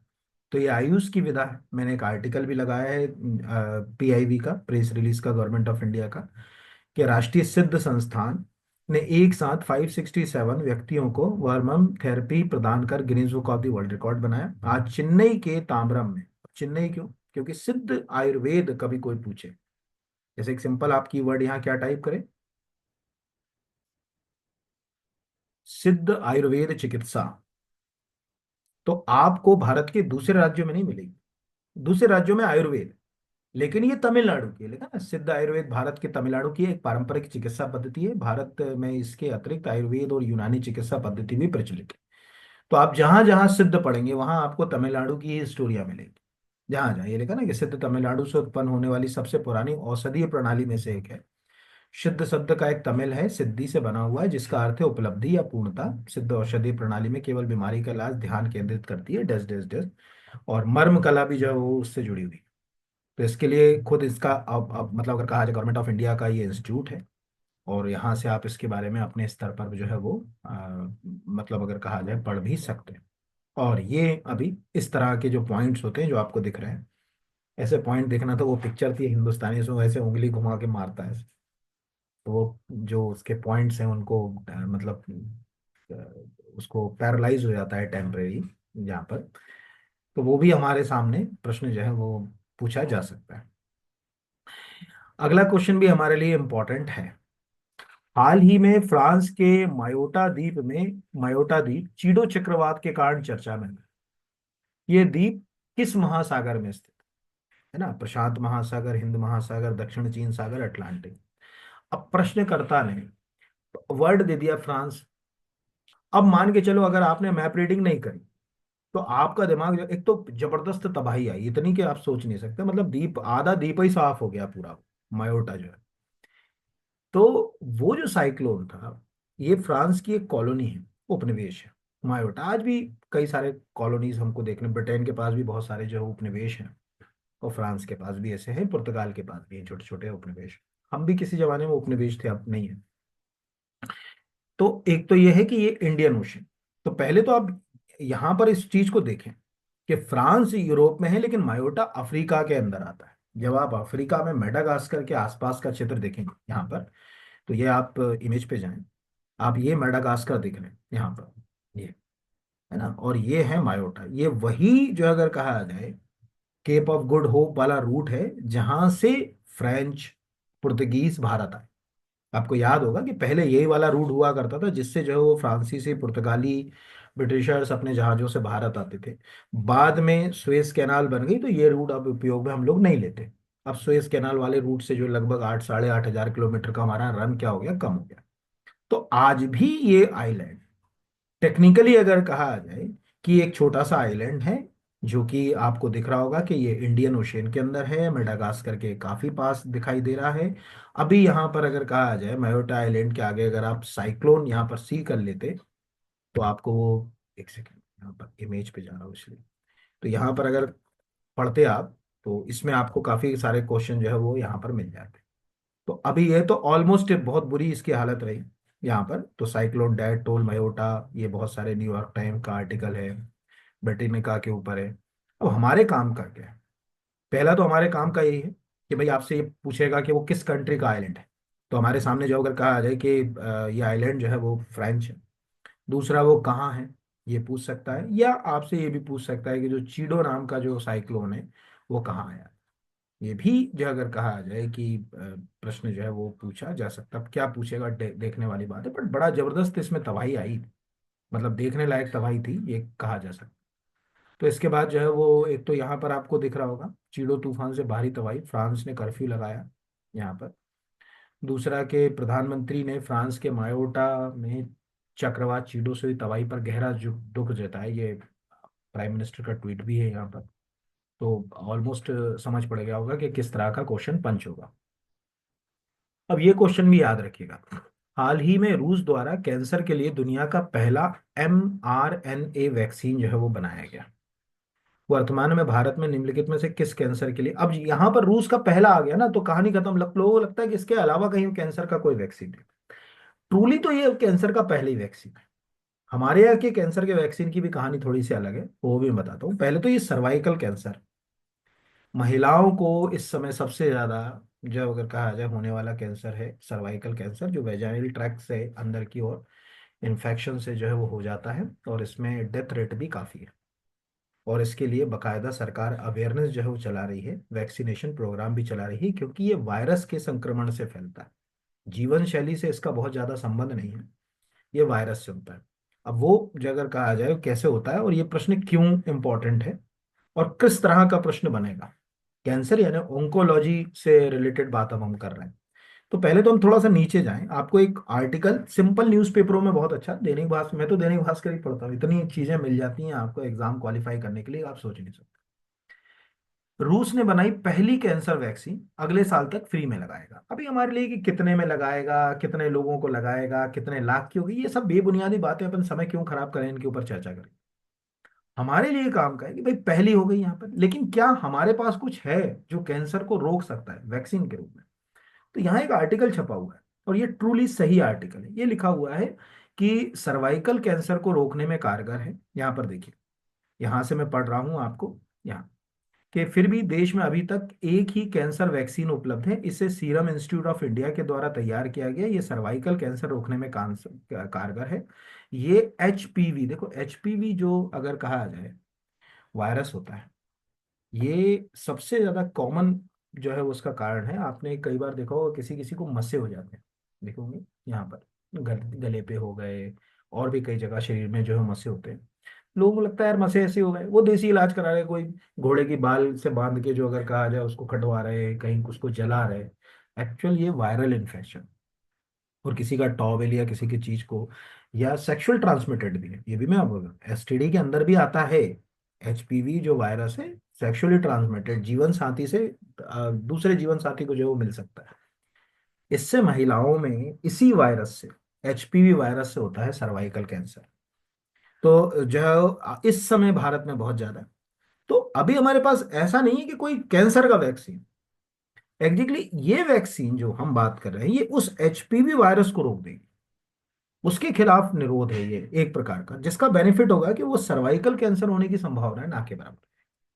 ये एक, तो आप कभी भी एक आर्टिकल, गर्ल्स तो इसको अच्छे से पढ़ें अपने स्तर पर। भारत में सर्वाइकल कैंसर, आपको इतना अवेयरनेस के लिए सरकार प्रोग्राम संचालित कर रही है इतना। तो देखिए आप खुद पढ़िए, गवर्नमेंट ऑफ इंडिया का आर्टिकल है कि भारत में महिलाओं में होने वाले सभी कैंसर में सर्वाइकल कैंसर का योगदान 6 से 29%। सर्वाइकल कैंसर की आयु समायोजित डैश डैश डैश, ये सब आपको जो है वो लिखा हुआ। 29% तक सर्वाइकल कैंसर। दूसरा क्या लिखा हुआ है, सर्वाइकल कैंसर से बचने के लिए एचपीवी वैक्सीन दी जाती है, भारत में इसके एक डोज की कीमत करीब 2,000 से 4,000 रुपए। ठीक है। सर्वाइकल कैंसर के शुरुआती लक्षणों में यूरिन आना, सफेद पदार्थ का निकलना, सीने में जलन, पीरियड्स का अनियमित होना, भूख ना लगना, ऐसे बहुत सारे सिम्टम्स इसके हो सकते हैं। लेकिन अवेयरनेस से इससे जो अगर कहा जाए बचा जा सकता है। गर्भाशय ग्रीवा कैंसर हिंदी में इसे कहा जाता है, सर्वाइकल, यानी वेजाइनल ट्रैक्ट से जो यूट्रस है उसके बीच इन्फेक्शन से ये कैंसर जो है वो होता है। और इतने आर्टिकल्स लिखे हैं, तो ये अवेयरनेस के लिए, इसमें संकोच नहीं करना चाहिए। अगर हमको कोई ऐसा सिम्टम लग रहा है कि जो चैलेंज फेस करा सकता है, तो as soon as possible doctor को कंसल्ट करें, दिखाएं, है ना। क्योंकि आजकल तो ऑलमोस्ट डिस्ट्रिक्ट लेवल के हॉस्पिटल में ही ऑन्कोलॉजी डिपार्टमेंट, यानी जो कैंसर का डिपार्टमेंट होता है उसको ऑन्कोलॉजी डिपार्टमेंट कहा जाता है, वो मिल जाता है। तो ये इम्पॉर्टेंट है। यूनिसेफ में भी देखिए, यूनिसेफ का लिखा है, UNICEF for every child, HPV टीका बदलेगा बेटियों की जीवन रेखा। ये क्यों आर्टिकल छप रहा है, ये पूरा लिखा ना, भारत में सर्वाइकल कैंसर का टीका तैयार, ये सब जो है ये क्वेश्चंस एग्जाम में आते हैं आजकल। बाकी चीजें तो जो है वो अपनी जगह चली रही, तो यहाँ हमको इस आर्टिकल में वो रूस वाली कहानी हमारे लिए सेकेंडरी हो गई, उसका मेन जो आर्टिकल है वो हमारे यहाँ से लिंक हो गया, जो एग्जाम में जो है वो क्वेश्चन जो है वो पूछा जा सकता था। फिर हाल ही में विश्व के किस देश के अंतरिक्ष यात्रियों ने सबसे लंबे तक स्पेस वॉक का नया रिकॉर्ड बनाया, तो आंसर है चीन। ये आर्टिकल छपा हुआ है। देखो पहले तो स्पेस वॉक का मतलब समझो क्या होता है। स्पेस वॉक का मतलब नहीं है कि स्पेस में घूमने चले गए। स्पेस में घूमने के लिए तो स्पेस टूरिज्म, एस्ट्रोनॉट, बहुत सारे वर्ड आ जाते हैं। जैसे हमारे यहाँ राकेश शर्मा, वो स्पेस में जाने वाले पहले व्यक्ति थे, बट स्पेस वॉक नहीं करी उन्होंने। देखिए आज क्या है, अंतरिक्ष में भविष्य में क्या हम कर सकते हैं, उसके लिए स्पेस स्टेशन डेवलप किए गए हैं जहां लोग लंबे समय तक रुकते हैं। जिस लाइक इस तरह का पहला स्पेस स्टेशन जो है वो सोवियत यूनियन ने विकसित किया था, उसका नाम था मीर, MIR, मीर मतलब होता है शांति। ये वर्ल्ड का फर्स्ट जो अगर कहा जाए स्पेस स्टेशन था, कोई पूछे first space station in world, तो मीर। ये सोवियत यूनियन का था, जो आप आज तो रूस बोल लो आप, पर उस समय सोवियत यूनियन था। फिर अमेरिका ने जो है वो इंटरनेशनल स्पेस स्टेशन डेवलप किया। अब इस इंटरनेशनल स्पेस स्टेशन पे क्या होता है, ये जो शटल होता है, ये शटल अभी हमने देखा होगा, शटल प्रोग्राम पे हम काम कर रहे हैं, भारत बना रहा है। अमेरिका ढेरों शटल जो है वो बना चुके हैं इस तरह के। और अब आपके लिए पहला प्रश्न आज का है कि वो कौन सा शटल प्रोग्राम था जिसमें कल्पना चावला उस शटल प्रोग्राम के क्रू के साथ लौटते हुए, वो शटल प्रोग्राम में वो शटल जो है वो डिस्ट्रॉय हो गया, और उसमें पूरे क्रू की जो है वो अगर कहा जाए डेथ हो गई थी। वो आपको मुझे यहाँ पर लिखना है नीचे कि सर वो शटल प्रोग्राम का नाम मुझे मालूम है। कल्पना चावला जो मिशन है वो यहाँ पर वाला जो मिशन था। अब इस शटल में क्या होता है ना, इस शटल से वहां गए, शटल मतलब बार बार है ना, शटल कॉक देखिए, ऊपर फेंका नीचे आ गए, फिर ऊपर फेंका नीचे आ गई, जो खुद्दी बल्ला जिसको बोलते हैं, वैसे इसको याद रख सकते हैं। रीयूजेबल होता है शटल, कई बार यूज किया जा सकता है यहाँ पर। तो जब ये इसमें चले जाते हैं लोग, तो इस स्पेस स्टेशन में अगर कोई टेक्निकल कोई काम होता है बाहर, मान के चलिए कोई रिपेयरिंग का काम होता है, क्योंकि सोलर स्टॉर्म आते रहते हैं, सौर तूफान, उसमें ये जो बाहर जाके काम करते हैं इसी को हम बोलते हैं स्पेस वॉक। इससे लगा हुआ जो है अगर कहा जाए तो ये ही एक प्रकार से जो है वो मतलब स्पेस वॉक के नाम से जाना जाता है। तो ये मुझे लगता है कि कोई क्वेश्चन इस पे लिंक हो सकता है। ये पहले अमेरिका के नाम से रिकॉर्ड था, अब ये रिकॉर्ड जो है वो अगर कहा जाए अमेरिका के स्थान पर जो है वो आ गया है चीन के पास। तो ये क्वेश्चन जो है वो एग्जाम में पूछा जा सकता है। बस एक सेकंड होल्ड। तो ये आपको अब क्या पूछेगा, गॉड नोस। मैंने आपको बता दिया कि पहले ये रिकॉर्ड अमेरिका के जेम्स वॉस और सुसान हैमल्स के नाम था। अब जो है वो चाइना ने जो है अगर कहा जाए ये रिकॉर्ड बनाया, चाइना के कौन से यात्रियों ने बनाया, ये मुझे नहीं लगता कि शायद कोई क्वेश्चन जो है वो पंच करेगा। दूसरा, आप सबको ये बताना है कि कल्पना का, वो कल्पना चावला का, तो मैं आंसर तो दे दे रहा हूँ, इतनी देर में आपने अपनी ईमानदारी से टाइप कर दिया तो वेल गुड है। उसका नाम था कोलंबिया शटल। तो कोलंबिया जो शटल था, उसमें जो है वो अगर कहा जाए उस प्रोग्राम के तहत जो है वो उन्होंने अपने कैरियर को भी एग्जैक्टली कल्पना चावला ने जो है वो शुरू किया था। और 2003 में शटल डिजास्टर में ही कल्पना चावला और उनका पूरा क्रू, यानी जो भी उनके क्रू के साथ जितने भी जो अगर कहा जाए मेंबर थे, उन सबकी जो है वो डेथ जो है वो हो गई थी यहाँ पर। उसको कहा जाता है कोलंबिया शटल डिजास्टर 2003 का। जिसके बाद हमने हमारा जो मेट्रोलॉजिकल सैटेलाइट है उसका नाम ही कल्पना 1 कर दिया। आज भी हमारा जो मौसम का जो सैटेलाइट है यहाँ। तो ये अब आपको याद रखना है, आप अपने हिसाब से अंतरिक्ष यात्रियों के नाम एक बार जरूर पढ़ लीजिएगा। तो मैंने बता ही दिया कि बाहर कई कार्य सुधार काम में होते हैं, ये स्पेस वॉक है। कवित्री गगन गिल को किस भाषा के लिए साहित्य अकादमी पुरस्कार से सम्मानित किया गया? अब एग्जैक्टली देखो, साहित्य अकादमी पुरस्कार तो मराठी के लिए भी मिलेगा, गुजराती के लिए मिलेगा, हिंदी के लिए भी मिलेगा, ठीक है, अंग्रेजी के सबके लिए मिलेगा। अब क्या हम हर भाषा के साहित्य अकादमी अवार्ड याद करें? नहीं। पहला तो मेनली हमको हिंदी इंग्लिश के लिए तो याद होना चाहिए। दूसरा है कि कुछ नाम ऐसे होते हैं जो एग्जाम में अगर पढ़ के नहीं गए तो गलत होते हैं। जैसे गगन गिल लिखा है तो हम सोचे, पता चले पंजाबी मारे हैं, तो गिल लिखा है तो यार गिल तो पंजाबी होते हैं, तो क्वेश्चन जो है वो गलत हो जाता है। तो यहाँ हिंदी है। तो अभी आपको यहाँ पर दिख रहा होगा, अंग्रेजी के लिए जो है वो स्ट्रीन कीरे, मराठी के लिए सुधीर रसाल, और हिंदी के लिए जो अगर कहा जाए गगन गिल को साहित्य अकादमी पुरस्कार दिया गया। उनकी कृति है, यहाँ नीचे लिखी भी है कि मैं जब, हाँ, तो मैं जब तक आई बाहर के लिए ये सम्मान मिला। आप वन लाइन के लिए अगर आप याद रखना चाहो तो रख सकते हो। शायद कोई क्वेश्चन जो है वो आपसे पंच कर सकता है या पूछ सकता है, अगर उसको पूछना होगा तो। बाकी तो मुझे नहीं लगता कि कोई और जो है वो कॉम्प्लिकेटेड क्वेश्चन जो है वो इसके ऊपर जो है वो बनेगा।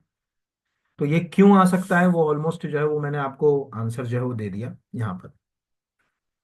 अगला क्वेश्चन, आप जो है वो अपनी कॉपी के अंदर जो आईएमपी है ना, उसमें सबसे ऊपर आईएमपी करके लिखें।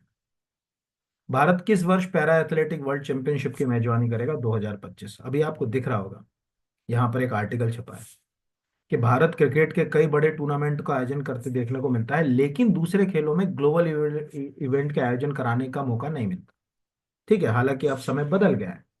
वर्ल्ड पैरा एथलेटिक्स ने ऐतिहासिक फैसला करते हुए पैरा एथलेटिक्स वर्ल्ड चैंपियनशिप 2025 की मेजबानी भारत को सौंप दी।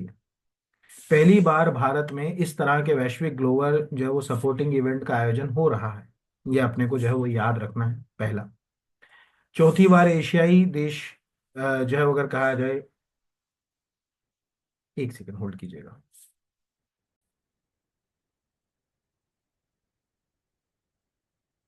तो अभी हमको दिख रहा है कि वर्ल्ड पैरा एथलेटिक्स जो है उसने जो पहली बार ये निर्णय लिया, और वर्ल्ड जो है पैरा एथलेटिक वर्ल्ड चैंपियनशिप 2025 के का जो है वो आयोजन अब भारत में होगा। ये जो है वो इम्पोर्टेंट क्वेश्चन जो है वो हो सकता है, world para athletic world championship 2025 का आयोजन जो है वो कहाँ हो रहा है? ठीक है, ये मोस्ट आईएमपी क्वेश्चन है जो एग्जाम में आ सकता है, आप आर्टिकल को पढ़ के रखना। दूसरा, चूंकि ये इवेंट अक्टूबर में होगा, सितंबर अक्टूबर में, तो आप ये मान के चलिए जनवरी फरवरी मार्च अप्रैल मई जून जुलाई अगस्त सितंबर से लेकर पूरा 2025 किसी भी एग्जाम में एक क्वेश्चन के बनने की संभावना बहुत ज्यादा है, कुछ भी आ सकता है। अगला, दिसंबर 2024 में जारी, ठीक है, FIH जो है वो हॉकी के लिए रैंकिंग होती है, उसमें क्या रैंकिंग है? तो मेल के लिए फिफ्थ और फीमेल के लिए नाइन्थ। ये वन लाइन का क्वेश्चन। ये मैंने इसलिए जो है वो अगर कहा जाए मतलब जो है वो इंपॉर्टेंट इसलिए रख दिया क्योंकि ऐसी हॉकी की रैंकिंग वाले क्वेश्चन पहले भी आ चुके हैं। तो ये तो वन लाइन का है, आप इसमें मैं कुछ ज्यादा क्या बताऊं वाली बात। पद्मश्री पुरस्कार विजेता श्रीमती तुलसी गौंडा, जिनका हाल ही में निधन हुआ, का संबंध निम्नलिखित में से किस क्षेत्र से है? पर्यावरण। तो यहाँ पर एक प्रेस रिलीज है। प्रधानमंत्री श्री नरेंद्र मोदी ने आज कर्नाटक के प्रतिष्ठित पर्यावरणविद, पद्म पुरस्कार विजेता श्रीमती तुलसी गौंड के निधन पर शोक व्यक्त किया। नीचे आप देखते तो प्रधानमंत्री जी के साथ उनका एक पोस्ट भी है, उन्होंने ट्वीट भी किया। ये भी एक क्वेश्चन जो है वो हमारे लिए इंपॉर्टेंट हो सकता है। यहाँ अगला क्वेश्चन भी मोस्ट आईएमपी, और ये क्वेश्चन सब बच्चों से बन रहा है, लेकिन इसके अंदर वाला एक मैंने आड़ा टेढ़ा क्वेश्चन जमाने की कोशिश करी। हाल ही में मध्य प्रदेश के ग्वालियर में भारतीय भूवैज्ञानिक सर्वेक्षण, जियोलॉजिकल सर्वे ऑफ इंडिया, ठीक है, द्वारा जियो साइंस म्यूजियम को स्थापित किया गया। भारतीय भूवैज्ञानिक सर्वेक्षण किस मंत्रालय के अधीन? यानी ये जो जियो साइंस म्यूजियम है ये है GSI का। पर GSI किसके अंतर्गत आता है? तो ये मिनिस्ट्री ऑफ माइन के अंतर्गत आता है। ये क्वेश्चन इतना गलत होगा कि आप सोच नहीं सकते। पहले तो देखिए, जियोलॉजिकल सर्वे ऑफ इंडिया का काम है पृथ्वी के गर्भ के अंदर की जानकारियों को हासिल करना, यानी पृथ्वी का ये 4.6 बिलियन ईयर, 460 करोड़ की हमारी पृथ्वी क्या है, इस दौरान किस तरह से सेल्स बनी, पृथ्वी में विकास कैसे हुआ, जीवन की शुरुआत कैसे हुई, ये सब के ऊपर जीएसआई जो है वो काम करता है। ये ध्यान रखिएगा ना, जियोलॉजिकल सर्वे ऑफ इंडिया का काम ये है। जैसे यहाँ पर आपको दिख रहा है विकास में, कि जैसे अफ्रीका से कैसे मानव सभ्यता के शुरुआत की कहानी दिख रही है, उसका पूरा एक यहाँ पर आपको उस म्यूजियम का फोटो भी दिख रहा है। और ये म्यूजियम जीएसआई का है, मतलब आप अगर जीएसआई की वेबसाइट पे जाएंगे तो फ्रंट पेज पे यही म्यूजियम जो है वो चलता है। मतलब इसी के बारे में जो है वो जियो साइंस म्यूजियम के बारे में, ये आप गए जीएसआई। तो जीएसआई क्या काम कर रहा है? जियोलॉजी और जियोग्राफी में जमीन आसमान काम कर रहा है ना, पृथ्वी के ऊपर जो भी हो रहा है वो आप इसमें। तो ये आप यहाँ भारतीय भूविज्ञानिक सर्वेक्षण, ठीक है, मिनिस्ट्री ऑफ माइंड, ये पहले ही क्वेश्चन है जो आपको दिमाग का दही कर देगा एग्जाम हॉल में। तो ये लिखा जीएसआई, आप खुद देखिए, आपको इसकी वेबसाइट पर वो चीज यहाँ पर चलती हुई दिख रही, यहाँ पर ये देखिए, GSI geo science museum in Gwalior Madhya Pradesh is now open, ये लिखा आ रहा है। अब ऊपर क्या लिखा आ रहा है कि जियोलॉजिकल सर्वे ऑफ इंडिया, और हिंदुस्तान का सबसे पुराना इंस्टीट्यूशन ब्रिटिश टाइम के, अगर आप सबसे पुराने इंस्टीट्यूशंस में जाओगे तो ये आपको ये लिखा है ना यहाँ पर। अगर कहा जाए कि शुरुआत में कैसे कैसे इसका स्टोरी, आप इसको थोड़ा सा एक बार पढ़ लें कि ये जियोलॉजिकल सर्वे के रूप में कब से जाना जा रहा है, कैसे जो है वो अगर कहा जाए इसको पहचान मिली, कितना पुराना है। ये सब चीजें आपको अपने स्तर पर जीएसआई के बारे में पता होना चाहिए। और ये क्वेश्चन तो बच्चों का गलत होगा ही होगा, क्योंकि मिनिस्ट्री ऑफ माइंड कोई दिमाग ही नहीं लगाएगा। वो सोचेगा यार मिनिस्ट्री ऑफ माइंड यानी खान मंत्रालय से क्या संबंध है, वो कोई और। इसलिए मैंने उसको गुमराह करने के लिए भी पर्यावरण जलवायु परिवर्तन मंत्रालय, मिनिस्ट्री ऑफ जल शक्ति, इलेक्ट्रॉनिक सूचना प्रौद्योगिकी मंत्रालय, ऐसे क्वेश्चन ऑप्शंस आपको देंगे। तो ग्वालियर में है, ये आपको याद रखना है। ये आपको आ सकता है, कुछ भी इसमें पूछा जा सकता है, किसने उद्घाटन किया। तो यहाँ पर आपको उपराष्ट्रपति जी जो है दिखाई दे रहे हैं, मुख्यमंत्री जी भी हैं इसमें। यहाँ पर अब क्या क्वेश्चन बनेगा वो देखने वाली बात है। अगला है, हाल ही में जयपुर में हुई एलपीजी टैंकर, तो जयपुर अजमेर के ऊपर ये जो दुर्घटना घटी थी, इसमें आपको ये एनएच भी पूछ सकता है, नेशनल हाईवे। हालांकि ज्यादातर पेपरों में जो है वो अगर कहा जाए जयपुर अजमेर ही लिखा, तो जो है वो प्रश्न दो तरह से पूछेगा। एक तो अगर कहा जाए प्रश्न ये पूछेगा जयपुर अजमेर हाईवे दुर्घटना, तो वो सिंपल पूछेगा कि जो एलपीजी टैंकर की जो दुर्घटना घटी वो निम्नलिखित से किस हाईवे पर हुई, जयपुर अजमेर, दिल्ली मथुरा, ठीक है, हैदराबाद और चेन्नई, मतलब उसके ऊपर है कि क्या। तो क्या होता है ना, अभी तो लगता है कि अभी रोज पेपर में चल रहा है तो जयपुर अजमेर सबको दिमाग में रहता है। महीने दो महीने के बाद वो जयपुर अजमेर क्लैश हो जाएगा। हमको ये याद रहेगा कि मतलब एलपीजी के टैंकर में दुर्घटना हुई, और उस दुर्घटना के कारण जो अगर कहा जाए बड़ी जो है वो, मतलब उसने बड़ा अंजाम जो है वो ले लिया। तो ये अब आपको ये क्वेश्चन जो है वो आ सकता है। यहाँ इसमें से कोई भी क्वेश्चन पंच होगा तो जयपुर अजमेर नेशनल हाईवे का नाम, वो नेशनल हाईवे कहाँ से कहाँ कनेक्ट होता है, ये अब आपका होमवर्क हो गया। ये आपको सबको करना आना चाहिए। प्लस आपको इस क्वेश्चन से, चूंकि इस क्वेश्चन के बाद एलपीजी वर्ड इतना चर्चा में आ गया कि आप सोच नहीं सकते, तो आपको ये भी पता होना चाहिए कि जो लिक्विड पेट्रोलियम गैस है वो जो है वो किन किन जो अगर कहा जाए गैसों का मिक्सचर है, उन गैसों के फॉर्मूले क्या हैं। ये आप जो अगर कहा जाए ये भी याद रखना है कि जैसे कोई पूछ ले कि भाई एलपीजी गैस के अंदर क्या होता है, ब्यूटेन होता है, प्रोपेन होता है, इथेन होता है, क्या होता है, ये पूछेगा। तो प्रोपेन और ब्यूटेन का ये मिक्सचर है। मर कैपिटल एल का यूज इसके अंदर जो है वो इसको गंध देने के लिए किया जाता है, क्योंकि ब्यूटेन और प्रोपेन दोनों में ही गंध नहीं आती, ऑर्डरलेस गैस हैं, गंधविहीन गैस हैं। तीसरा वो आपसे पूछ सकता है कि ब्यूटेन का फार्मूला क्या होता है, ठीक है, क्या C3H8 होता है, कि C4H10 होता है, कि C5H जो अगर कहा जाए 12 होता है। ये आपको पता होना चाहिए कि ब्यूटेन मतलब C4H10। तो इथेन, मोथेन, प्रोपेन, ब्यूटेन, ये क्रम है। जैसे जैसे ऊपर जाओगे उतनी ज्यादा फ्लेमेबल है। इथेन जो है वो मैथेन, मैथेन CH4 सबसे कम जो है अगर कहा जाए, कम ज्वलनशील। तो मैथेन, एथेन, प्रोपेन, ब्यूटेन, जैसे जैसे ऊपर जा रहे हैं वैसे वैसे ज्वलनशीलता बढ़ रही है। ये क्वेश्चन आपको आ सकते हैं। ओम प्रकाश चौटाला के संबंध में निम्नलिखित में से कौन सा कथन असत्य है?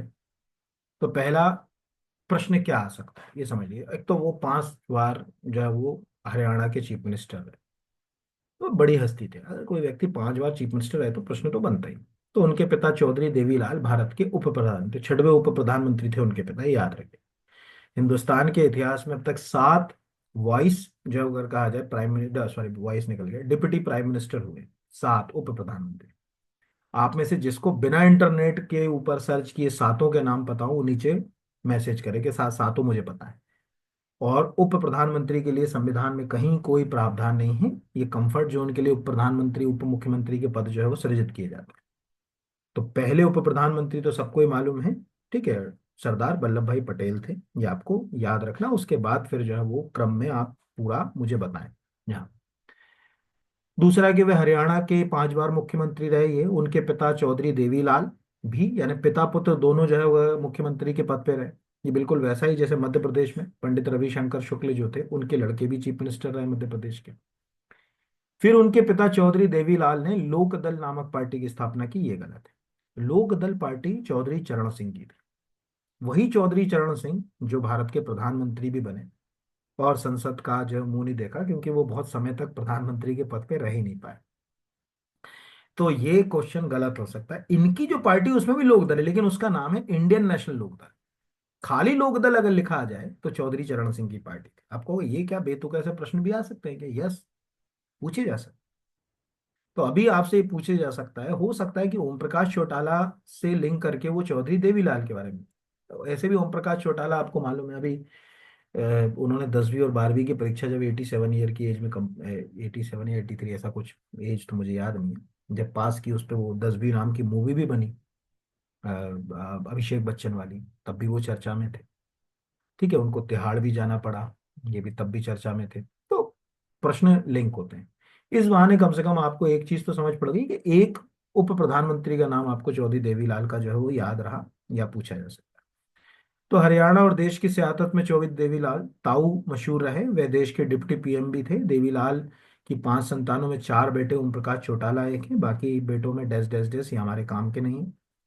ओम प्रकाश चौटाला उनकी राजनीतिक विरासत संभालते थे। ओम प्रकाश जो है वो मुख्यमंत्री रहे, और बाकी तो जो स्टोरी है वो लिखी हुई है यहाँ पर। यहाँ तो टेक्निकली ताऊ के नाम से कौन से उप प्रधानमंत्री प्रसिद्ध थे।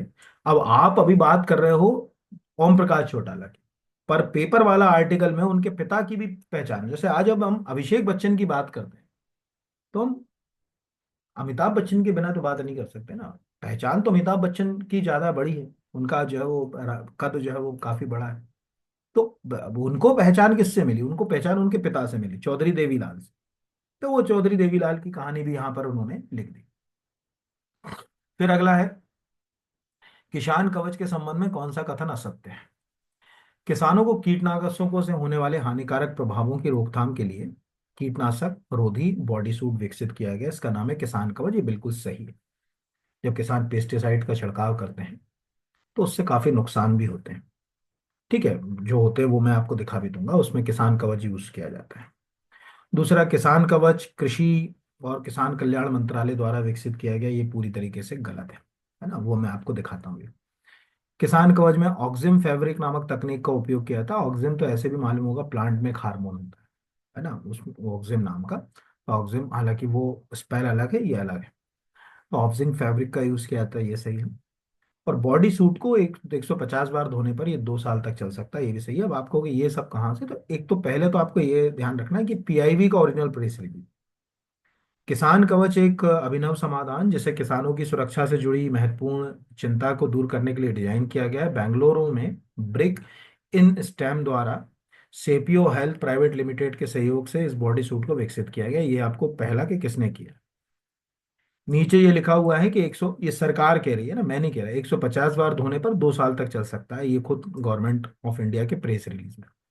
और तीसरा जो इसमें सबसे इंपॉर्टेंट है वो आपको मैं बताता हूँ, जो इसी आर्टिकल के अंदर मुझे लिखा मिला, जो मैंने यहाँ नीचे लगाया है, ये यहाँ पर। ये जब ये मैंने पढ़ा ना तो मेरा दिमाग खराब हो गया। मैंने कहा यार ये चीज तो मैं कभी, अगर मैं ही पेपर दे रहा होता तो मैं कभी सही लगाता ही नहीं। यहाँ गवर्नमेंट ने जब ये किसान के कवच को डेवलप किया, ये दिख रहा होगा, तो उन्होंने एक प्रेस रिलीज भी नीचे डाला। Chemical pesticide estimate demand and estimate consumption, तो लिखा है कि 2019 में जो डिमांड थी वो 69,000 मेट्रिक टन थी, जो 23-24 में 67, और उसके बाद 62 हो गई। यानी हमें दिख रहा है कि लगातार हमारे यहाँ केमिकल, जो रासायनिक जो पेस्टिसाइड होते हैं, उनका उपयोग धीरे धीरे जो है वो अगर कहा जाए कम हो रहा है। कंजम्पशन भी कम हो रहा है, यहाँ देखिए कंजम्पशन भी 61, यहाँ पर 55, और उसकी डिमांड भी कम हो रही है। ये यूनिक चीज मिली मुझे इसके अंदर। तो केमिकल पेस्टिसाइड आपको मालूम होगा कि सेकंड जनरेशन के केमिकल पेस्टिसाइड की कहानी में डीडीटी, डाई क्लोरो डाइफेनाइल ट्राइक्लोरोइथेन, इतना खतरनाक केमिकल पेस्टिसाइड कि जब ये शुरुआत में आया तो लोगों को लगा कि ये सब कुछ कर देगा, इसलिए पॉल मूलर को नोबेल प्राइज मिल गई डीडीटी के लिए। बाद में इसके नुकसान जो है वो समझ आने शुरू हुए तो डीडीटी के ऊपर प्रतिबंध लगा दिया गया। तो आज डीडीटी पर प्रतिबंध है, हालांकि कई जगह इसका छिड़काव अभी भी होता है पर प्रतिबंधित है कई। वर्ष 2024 में सुशासन सप्ताह का आयोजन किस तिथि से किस तिथि तक किया गया? अगर आप एमपीपीएससी की तैयारी कर रहे हैं तो ये आ सकता है, क्योंकि गुड गवर्नेंस एक टॉपिक है। तो 1924 आपको आ सकता है, ये मैंने लगाया।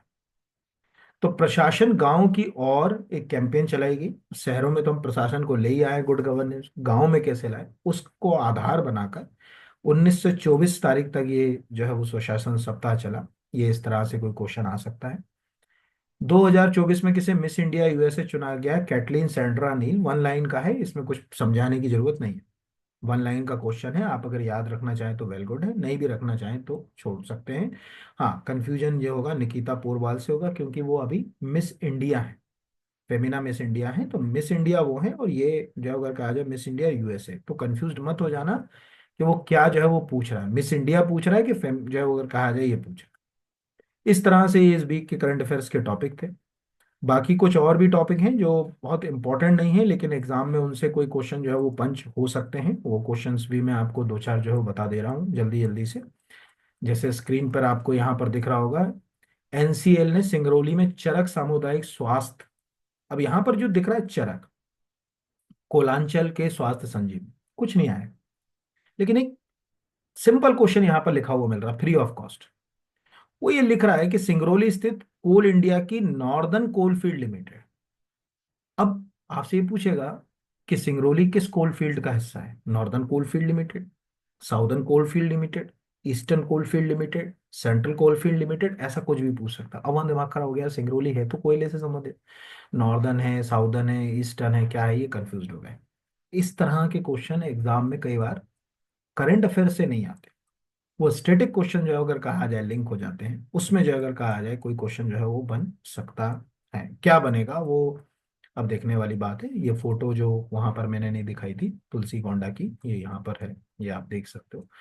तो इसी तरह के और कुछ छोटे छोटे क्वेश्चंस हैं जो मैंने इसमें लिए नहीं, क्योंकि मुझे लगता नहीं है कि बहुत इनके ऊपर जब बदलाव होते रहते हैं तो कोई इस पे कोई क्वेश्चन जो है वो बनेगा।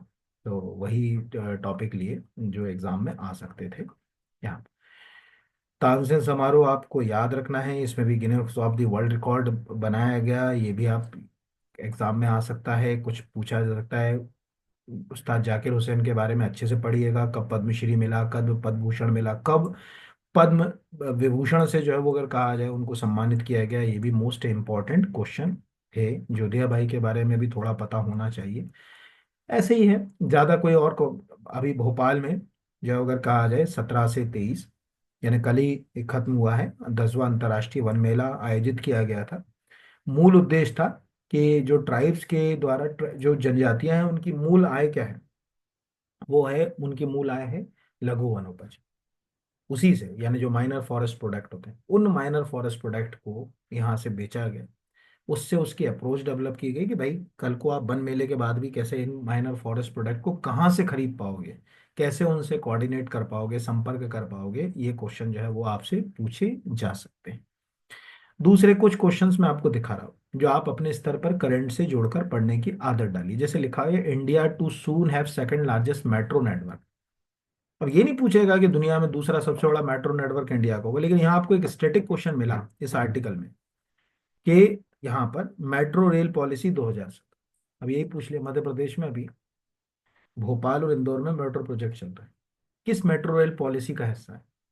तो आपको ये पता होना चाहिए कि यार मेट्रो रेल पॉलिसी जो है वो 2017 में जो है वो लाई गई थी भारत सरकार के द्वारा, ये ध्यान रखिए। और रेल मंत्रालय से इसका दूर दूर तक कोई सरोकार नहीं है, शहरी विकास मंत्रालय से जुड़ा हुआ मुद्दा है। तो ये प्रश्न जो है वो आपसे पूछा जा सकता है। ठीक है, ऐसे ही क्वेश्चंस आपसे एग्जाम में जो है वो आएंगे। मुझे लगता है कि आपको कहीं ना कहीं करंट के साथ बहुत सारे स्टैटिक क्वेश्चन भी समझने का मौका इसमें मिलता है। जैसे ये है, तो अब ये आते नहीं क्वेश्चन तो मैंने डाले नहीं इसमें। चलिए, बहुत धन्यवाद। और चैनल को सब्सक्राइब में 2 घंटे 1.5 घंटे क्लास लेने के बाद ही आखिरी में ये बात बोल पाता हूँ। चैनल को सब्सक्राइब नहीं किया है तो चैनल को सब्सक्राइब कीजिए। एक हमारा कोर्स है एमपीपीएससी फाउंडेशन का, एक बार ऐप डाउनलोड करिए हमारी बीआर एकेडमी की। उस फाउंडेशन कोर्स पे कुछ वीडियो हैं फ्री ऑफ कॉस्ट, मतलब निःशुल्क। उनको एक बार देखिए तो आपको थोड़ा फीलिंग अंदर आएगी कि एक्चुअल पढ़ाई का तरीका क्या है, कैसे अपने को तैयारी करना है, किस तरह से चीज़ों को लंबे समय तक याद रखना है। वो सब आंसर्स आपको वहाँ से मिलेंगे। टेस्ट सीरीज अगर आप पीएससी की लेना चाहते हैं, उसमें करंट अफेयर्स की क्लास भी मिलती हैं, और कुछ स्पेशल कंटेंट भी साथ में मिलता है। वो आप ऐप के ऊपर देख सकते हैं, वहाँ से परचेस कर सकते हैं। 799 की टेस्ट सीरीज है वो। फाउंडेशन कोर्स 4999 का है, 4999 का। उसके साथ टेस्ट सीरीज फ्री है, उसमें टेस्ट सीरीज अटैच है। बाकी करंट अफेयर्स के पुराने वीडियो देखने के लिए प्लेलिस्ट फॉलो कीजिए, चैनल को सब्सक्राइब कीजिए, अच्छे अच्छे कमेंट कीजिए, जिससे कि हमें टू वे कम्युनिकेशन करने का मौका मिले। वही कमेंट्स आपके फीडबैक है, लेकिन ना तो ज़्यादातर कमेंट्स आते हैं, बाकी लाइक तो ना के बराबर ही कोई करता है। पता नहीं क्यों, अच्छा नहीं लगता शायद आपको ये वीडियो कंटेंट। बट जिन तक मुझे अपनी बात पहुंचाना है उन तक तो मैं जा ही रहा हूँ। ठीक है, मतलब इसके लिए चलिए, तो बहुत धन्यवाद आप सभी को। ईश्वर करे कि आपको सबको सफलता मिले। आपका दिन शुभ हो।